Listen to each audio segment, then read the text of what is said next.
Hello my friends! It is time for what is probably the most exciting video of the year for everyone to watch, and that is my best books of 2023. As with every year, it was difficult to make my top 10 this year. This year, like 2023 obviously, was just a very almost mid reading year for me. I had a lot of things that I didn't like, and the things that I did like I didn't love as much as in previous years, but these are the 10 books that really stood out to me. I haven't really ranked them officially, but we could kind of say that the way I'm going to talk about them is how they're ranked. My top 2 books of the year are definitely my top 2 books of the year, maybe my top 3, and then from there everything gets a little muddy. But I do have 2 honorable mentions that I want to talk about because I didn't mention them in my Vlogmas video where I did my books on the nice list video, so I'm going to talk about them here. There was a lot of debate on what to put in that 10th spot. It was just really difficult, and these 2 honorable mentions and then the one that's actually in the 10th spot were like battling it out head to head, you know what I mean? But I made my decision. So here are my honorable mentions. First, we have Legends and Lattes by Travis Baldree. I read this towards the beginning of the year, I think it was, and I absolutely fell in love. This is what set me on my whole cozy fantasy journey, and really with all of the books that I'm going to talk about today, it was really the reading experience itself that set these books apart, because when I was reading this book, I had this huge grin on my face. I was audibly expressing my feelings while reading this book. I was like, oh, that's so sweet. Oh, like, you know, the whole time. It was just so sweet. This is literally just about Viv, an orc who has decided to set down her weapons and end that part of her life of being this fearsome warrior and fighting all the time, and settle down in this little town and open a coffee shop. And this is in a place where like no one's ever heard of coffee, so she has to explain the concept to them. And then it's about the friends that she meets along the way. It's found family. It's little Thimble, who I am obsessed with. I love that character so much. Probably one of my top 5 favorite characters of the year, honestly. Maybe top 3, honestly. Like, it was, I just loved Thimble so much. He is so adorable. He ends up being the little, he's a ratkin, and ends up being like the little baker in the coffee shop. And just, it was just so beautiful. It was so beautiful to read. It brought tears to my eyes, like happy tears, because it was just so beautiful. So of course I had to mention this one. This could have been number 10 on my list, but it was just a difficult choice. The other honorable mention that I have is a book that I don't physically own yet, and I really need to get myself a copy, but it is The Secret Society of Irregular Witches by Sangu Mandana. I loved this book so much. Just like Legends and Lattes, it's another cozy, comfy fantasy, but with more romance. I would say this is more like 50% fantasy, 50% romance. We're following a witch in a world where witches are not supposed to gather together, so that their magic isn't noticed, because when witches get together, their magic can go haywire. So she lives this very like solitary, lonely life, and she actually posts videos online of her like pretending to be a witch, but she's actually a witch, you know what I mean? And someone sees these videos and realizes she's a real witch and contacts her and is like, hey, we have a situation. We have 3 young witches that need guidance. Can you please come teach them? And so she goes, and again, it's that beautiful found family type story. These 3 kids are so adorable and endearing. And then she also ends up starting a romance with a very grumpy librarian of the house. And it's just so sweet. And I feel like this one had even more depth than Legends and Lattes. I really connected to the main character Mika because she is someone who's never really had a true home, and she was able to find that in this situation. It was so beautiful. And I think that the Very Secret Society I liked even more than Legends and Lattes. I just loved the diversity of it. I loved the main character a lot more. She's dealing with a lot, and the way she was able to open up and find love and find friendship and family was just so beautiful. And so I adored this. I cannot wait for Sangu Mandana's new book that's coming out this year. But yeah, I had to mention this one. as well. And now we're into my top 10. I don't think that a lot of these are gonna come as any surprise, really. In the 10th spot, we have Fourth Wing by Rebecca Yarros. Listen, this was one of those books that was so ridiculously overhyped throughout the entire year that I had to pick it up just to see what I would think of it. And let me tell you, I had every intention of reading this book and like tearing it apart. I had every intention of giving a rant review for this. That's what it was about. Let's be honest, because when books are so overhyped like that, I never really have much luck with them, but this one was different. It broke down all my walls and barriers and my defenses and just made its way into my heart. It was just so much fun to read. I loved every second of this. I loved the romance between Violet and Xaden. I loved these dragons so much. This is the first dragon fantasy that actually had dragons that I absolutely love. I love dragons, all dragons. But these dragons were people to me. These dragons were true characters with their own personalities. They were very present in the story, which is not something that you see a lot of in typical dragon fantasy. And I just loved that. I loved that. It was so much fun. It was fast paced, but not too fast. This truly is a phenomenon. It's not the best thing ever written. It really isn't. The writing is questionable at times. Like the plot, there's some serious plot holes going on. But I was able to overlook all of that because this book is so much fun and because these characters mean so much. If you were around when I read Iron Flame, you know that Iron Flame didn't go as well as Fourth Wing, but I'm still interested in carrying on in the series because this book just really landed for me so well. So I had to add it to the list because, again, the reading experience, I was laughing, I was crying, I just had a physical reaction to this book, and because of that, it had to be on the list. Coming in at number 9, a really surprising favorite is Slooh Foot by Brom.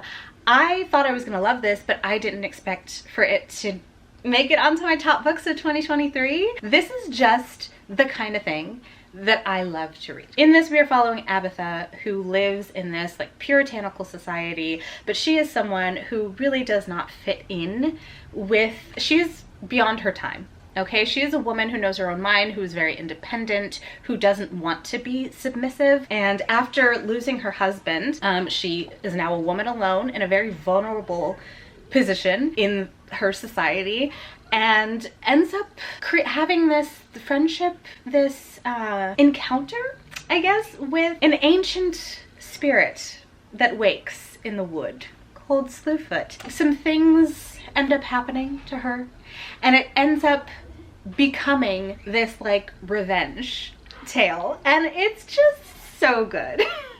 First of all, I was immediately taken with Abatha.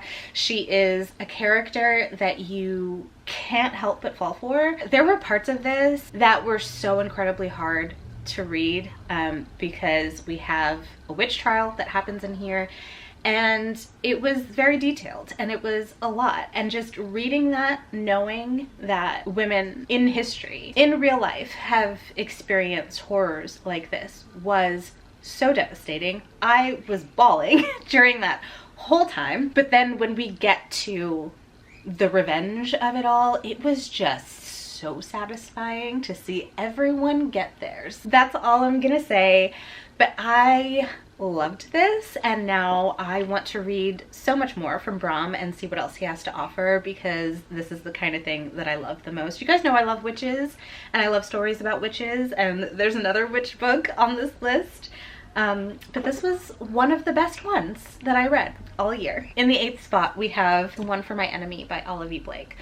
You guys know I love Olivia Blake. I pretty much love everything she does. I haven't read every book by her yet, but I've read, what, 5? This was so good. It was just so juicy. The romance in here was just so good. So this is a Romeo and Juliet inspired story with Russian folklore and mythology mixed in, and the combination of that worked so well. We are following Baba Yaga and her 7 daughters, as well as Koschei the Deathless and his sons.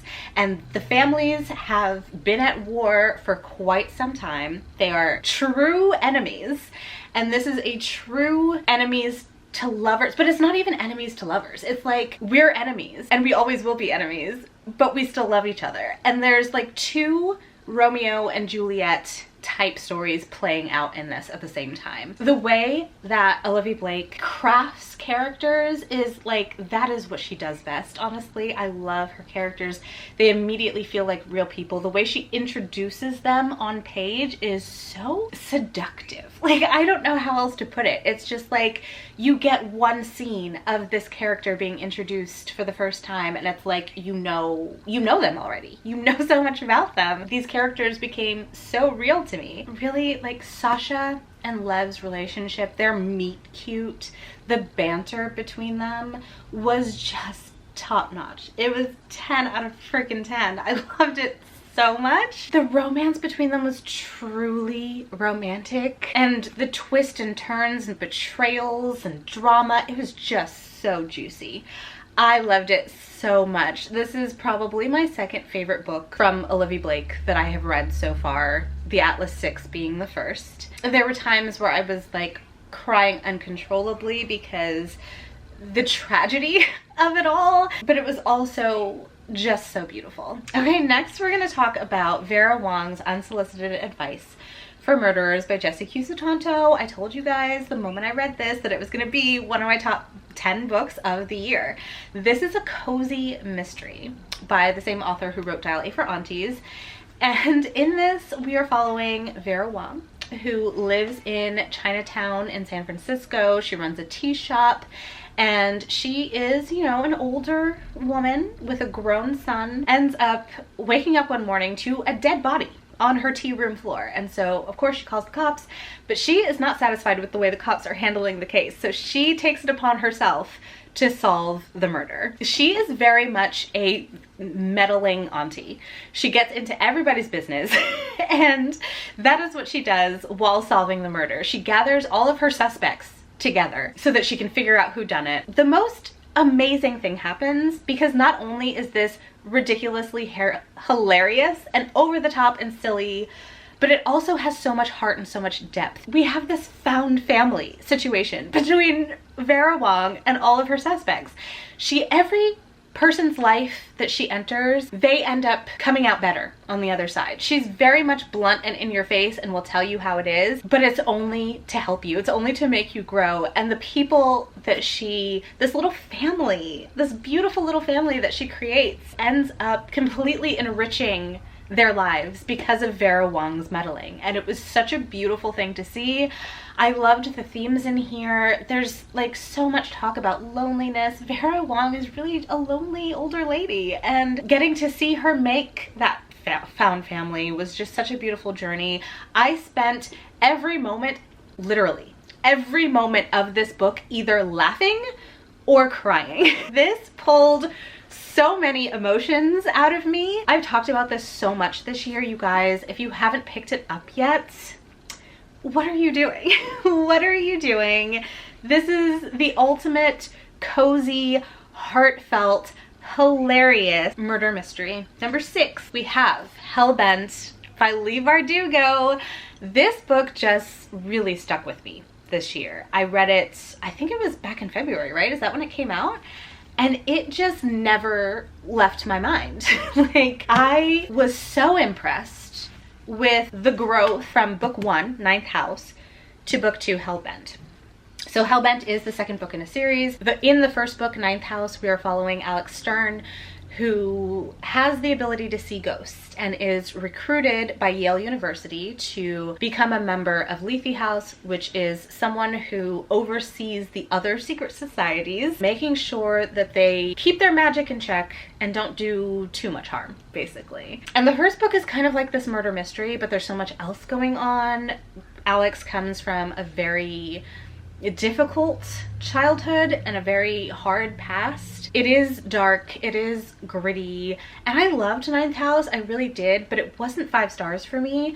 But this Hellbent just took everything to the next level. The magic was so much more involved. The characters, there was so much more depth. We got a lot of backstory on some of the side characters in here, and they became 1,000 times more interesting. Darlington remains one of my absolute favorite characters. Absolutely adored everything that happened with him in here. I loved the dynamics between these characters, and the way this ended, oh man, the way this ended just has me so hyped for the next book in the series. And I know a lot of people didn't seem to love Hellbent, but I absolutely adored it. Like, I don't get the hate. I don't get the hate. I don't get the disappointment, because this was everything I could have wanted it to be and more. I don't know when we're gonna get the third book, but oh man, I need it. I need it so badly, because this was just so incredible. Okay, we are now in the top 5, and coming in that 5th spot is Lone Women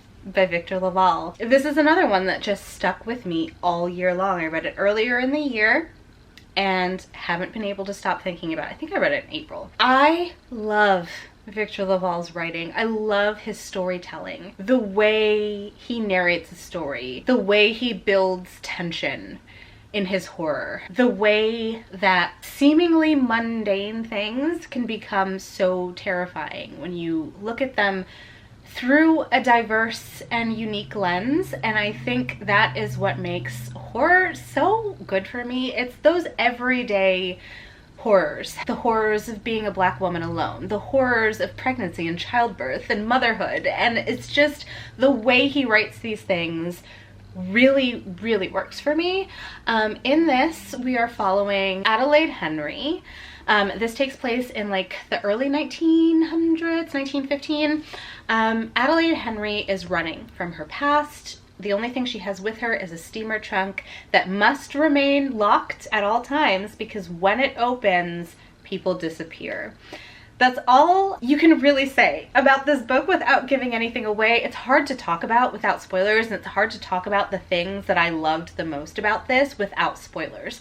But I loved the relationship dynamics in here. It also had some just like really interesting actual history involved in it as well, which I really appreciated. Not something that I really knew of before reading this book. And with Victor LaValle's writing style, it elevated this to so much more than I thought it would be. And the ending of this was wild, you guys. It was absolutely wild. I didn't foresee that happening, and I loved this so much. It has stuck with me. Like I said, Victor LaValle is an author that I haven't read have I read all of his books now? I don't think I have. I think there's still like one that I haven't read, but all of the books that I've read by Victor LaValle have been 5 stars. I have not given him anything less than 5 stars. I don't think I ever will.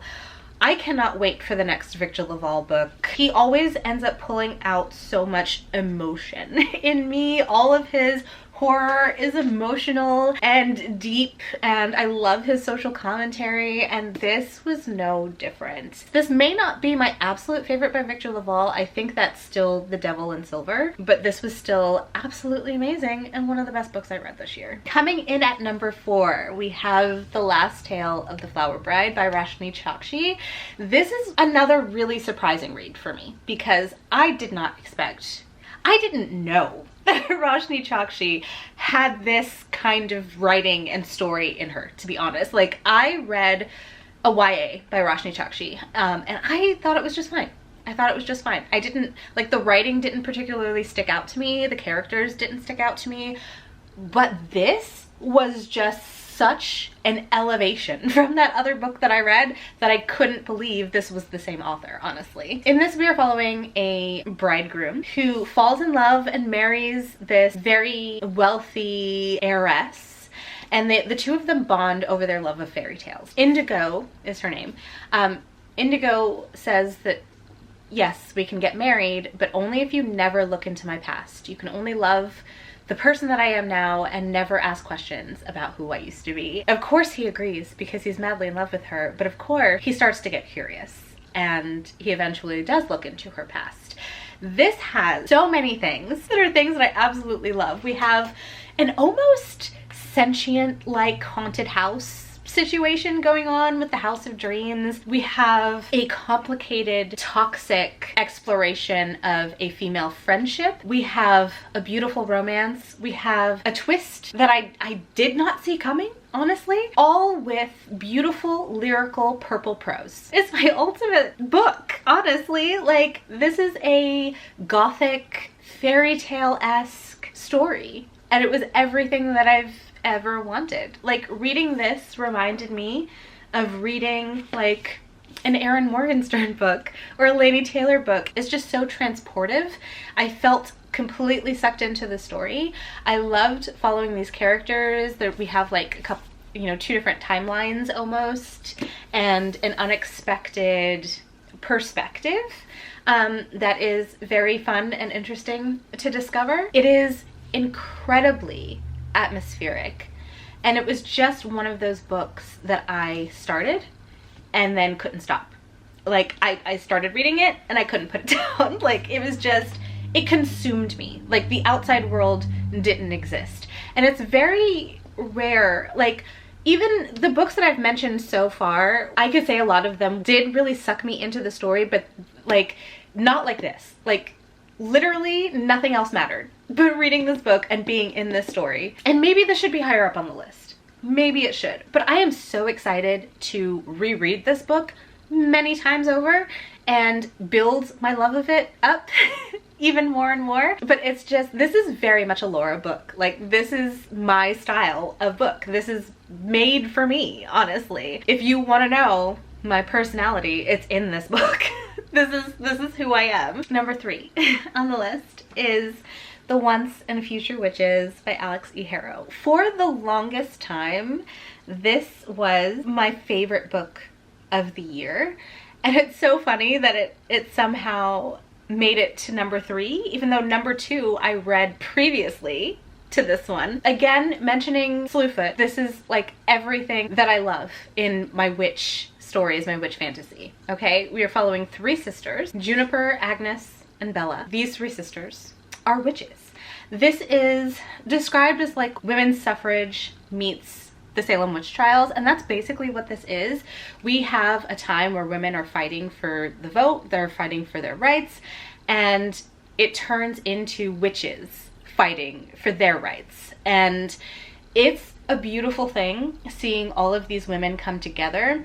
I love how Alex E. Harrow didn't neglect the fact that while it was a beautiful thing seeing these women fight for the vote and fight for their rights, these were white, privileged women that had the ability and the privilege to fight for their rights. We also get to see from women of color who are trying their best to survive in this time while also fighting for their rights. And that was a beautiful thing. But these 3 main characters, they're pretty much estranged sisters at the beginning of this story. But what brings them together is a very powerful spell that kind of binds them all together and binds their fate together. The way that Alex E. Harrow crafted these characters and their personalities really wove itself into the themes of the book, and how the idea, this particular idea of witchcraft was like any woman can be a witch, and any witch can be successful if she has the words, the will, and the way.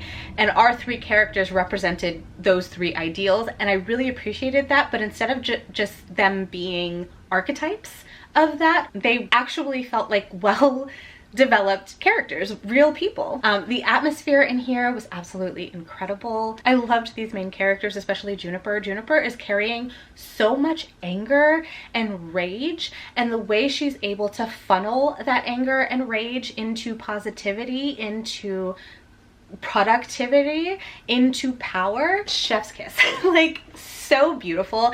And I love what that meant and what it had to say about female rage and the importance of female rage and why our anger is necessary in the world we live in. And this book became my personality for the whole year. Alex E. Harrow does not miss for me. I love absolutely everything that she does. Probably another honorable mention that I should have mentioned is Starling House by Alex E. Harrow, because that was absolutely a 5 out of 5 this year, and I didn't really get the chance to talk about it. I read it back in October, and I never did an October wrap-up. but I absolutely love that book as well, and that could have been number 10 on the list as well. Okay, I had to change the battery, but we're back with my top 2 books of 2023, and they are both by the same author, and you probably know what they are because I haven't mentioned them yet.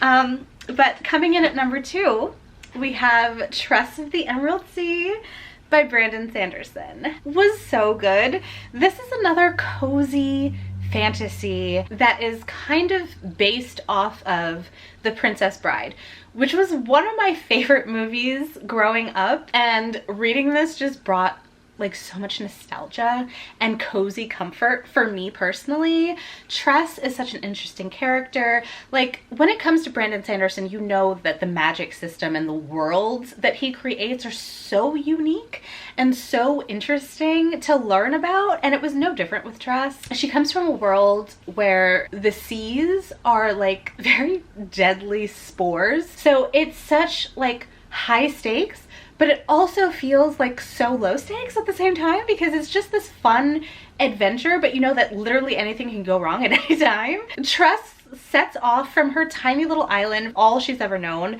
to save the love of her life, who has been taken by an evil sorceress. It is the most beautiful, comfy story ever.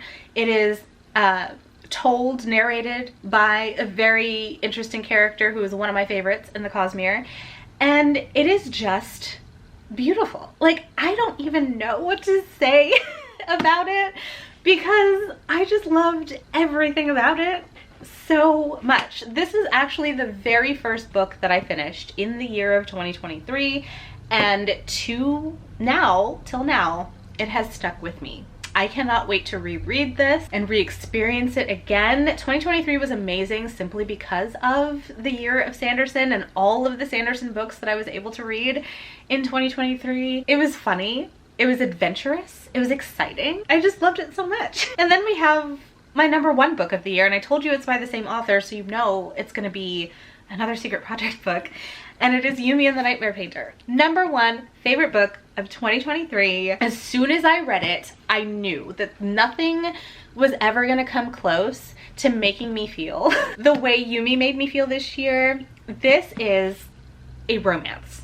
Listen, it is a romance by Brandon Sanderson, okay? You can't tell me any different. It has the typical Brandon Sanderson, like, unique world and magic system, but it is, at its heart, a romance between Yumi and a nightmare painter. Painter lives in this world where it is dark and gritty.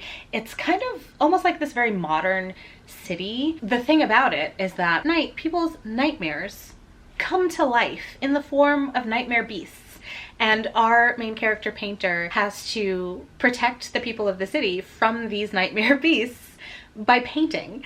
And it's such a unique concept, and the thing that really gets the story started is that Yumi and Painter end up, because of reasons, having this weird sort of body swap situation where they enter each other's bodies and lives, and because of that end up falling in love. It is this incredibly slow burn romance with lots of other things going on as they're trying to like figure out why this is happening and how to stop it and what to do. There's just so many beautiful moments in here, so much incredible imagery that I found so enjoyable. And like, it's not just the beautiful illustrations throughout the book, it's the picture that Brandon painted in the story, in these words.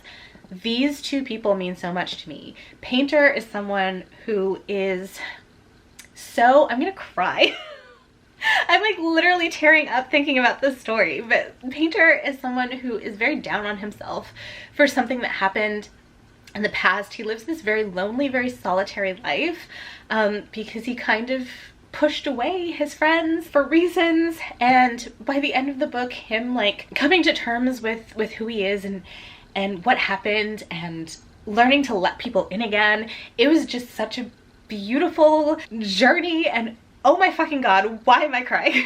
This book just meant so much to me because I related so much to Painter and Yumi as well. Yumi is someone who has never really gotten to live a life for herself. I'm really trying not to make these tears fall. She's in a position of privilege, but also that privilege is like a cage wrapped around her life. She has no freedom to even figure out who she is and what she wants, and to have fun. And getting to see her like loosen up, open up, and have fun with Painter was beautiful.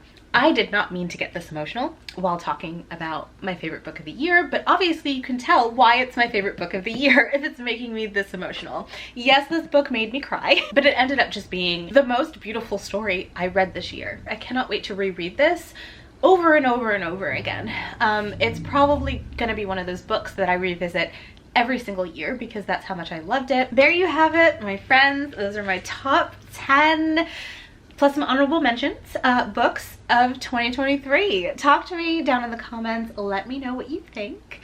Did any of the books that made it on my list make it onto your list of top books of 2023? Also in the comments, please let me know your #1 favorite book of 2023 so that I can read it if I have not read it yet. But that is going to be it for me today. If you enjoyed this video, don't forget to give it a thumbs up, hit subscribe if you have not done so already, and I will see you in my next video.